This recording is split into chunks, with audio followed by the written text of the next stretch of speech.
Large civilizations have existed for thousands of years, with many ancient cities like Athens or Rome still bustling to this day. But with the Industrial Revolution, an explosion in manufacturing jobs and urban migration has led to the advent of megacities like Tokyo and New York. What will these metropolises look like in another few decades? This is Unveiled, and today we're answering the extraordinary question, what will cities in 2050 look like? Do you need the big questions answered? Are you constantly curious? Then why not subscribe to Unveiled for more clips like this one, and ring the bell for more thought-provoking content. The United Nations projects that by 2050, 68% of the world's population will live in urban areas. Undoubtedly, the cities of 2050 will be bigger and denser, housing far more people than today. As more people migrate to cities looking for better living conditions and work opportunities, cities will continue to expand.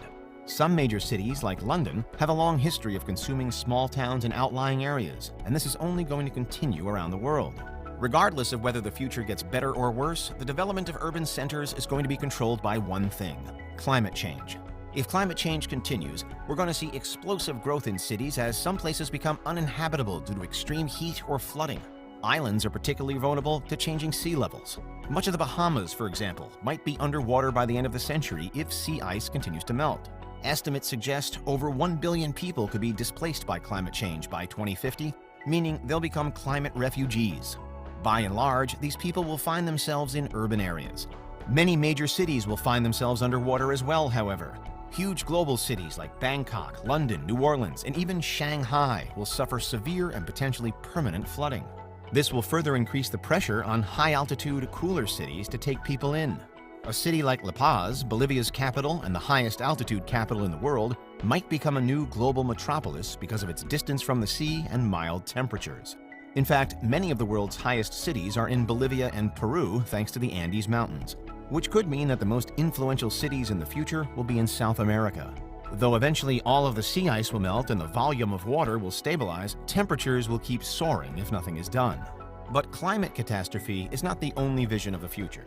Solarpunk is an aesthetic in art and a subgenre in science fiction that seeks to imagine a green utopia running on renewable energy. Far removed from the grime and neon of a cyberpunk future or the desolate wasteland of the climate apocalypse, solarpunk uses advanced technology to hypothetically repair the problems ailing us at the moment, namely pollution and environmental damage.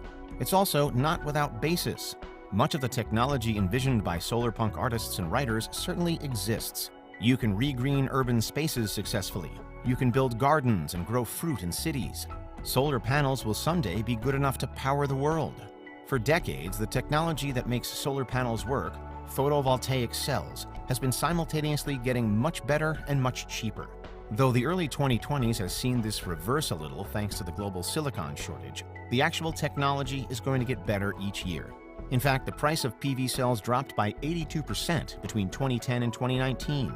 In mid-2020, 84% of the world's energy was still coming from fossil fuels. But by their very nature, fossil fuels will run out. One day soon, the price and ease of installing solar panels will be so cost-effective that nothing will stop consumers from simply bypassing the middleman energy suppliers completely and using solar panels themselves. Tiny panels could power entire houses in the near future, and efficient batteries means that people don't lose electricity when the sun decides not to come out one day. Solarpunk is a world of huge cities that exist in harmony with the environment, with public gardens, local produce, equitable distribution of housing and resources, and other utopian ideals. There's no reason why this can't be the future of humanity rather than the climate crisis, especially when much of the technology already exists. However, it seems likely that sea levels will continue rising, and many low-lying cities will find themselves submerged. Even if we can eventually avoid and avert the complete destruction of the planet, a different kind of settlement might form in this more optimistic vision of climate disaster: floating cities. Floating cities are another staple of science fiction and can take various forms. Often they're huge fleets of ships that have been repurposed so that they can be permanent homes for large numbers of people. The Maldives, on the other hand, has pledged to build a floating city on a flexible grid that sits within a lagoon surrounded by barrier islands. Even more futuristic, some concepts look at the creation of artificial islands, using land reclamation as a solution. However, artificial islands built this way are immensely expensive, and you get very little real estate for the money and time it takes to construct one, which is why they're not really a solution to rising sea levels. Ships, on the other hand, were mastered by humans centuries ago, and monumentally large ones already exist. Another landmark dystopian novel, Neil Stephenson's Snow Crash, has a futuristic city exactly like that, the Raft, which is occupied by thousands of people and floats clockwise around the Pacific, past Southeast Asia to Alaska and down the west coast of the US. Whether a floating city would be good or bad depends on the people running it. It's no more or less likely to breed unpleasant living conditions than a regular city, and has every potential to be as green and clean as a solar-punk utopia. But it would always be immune from the effects of rising sea levels, and be able to sail away from the unbearably hot parts of Earth. Also present throughout science fiction and increasingly in popular culture is the idea of the metaverse, a simulated world that many people like Mark Zuckerberg believe contains the future of humanity. If the future really is VR and someday everything will take place there, then maybe this is what the cities of the future will be. Anything you can imagine and render in a virtual space. People locked into VR permanently might not even care what the real cities outside look like, as they sink further into a post-climate decay. This is a truly unsettling idea of the future, more than people relocating to higher ground or having to live on boats. Humanity so disinterested in the well-being of the planet that we lock ourselves away in skyscrapers and decide we're not going to think about what's happening outside. Most people probably aren't happy to simply let the environment collapse, however. A survey conducted in 2020 polled 80,000 people from 40 different countries and found that the vast majority did care about climate change and think it's a serious issue. We're not ready to give up hope just yet, it seems. There is a future that doesn't take place on Earth at all, however, or in a computer simulation. We're closer than we've ever been to returning to the moon and landing humans on Mars, and many speculate that permanent human settlements may exist on one or both of these celestial bodies by the middle of the century. Though human Mars landings have been suggested for about as long as moon landings, they haven't yet come to fruition.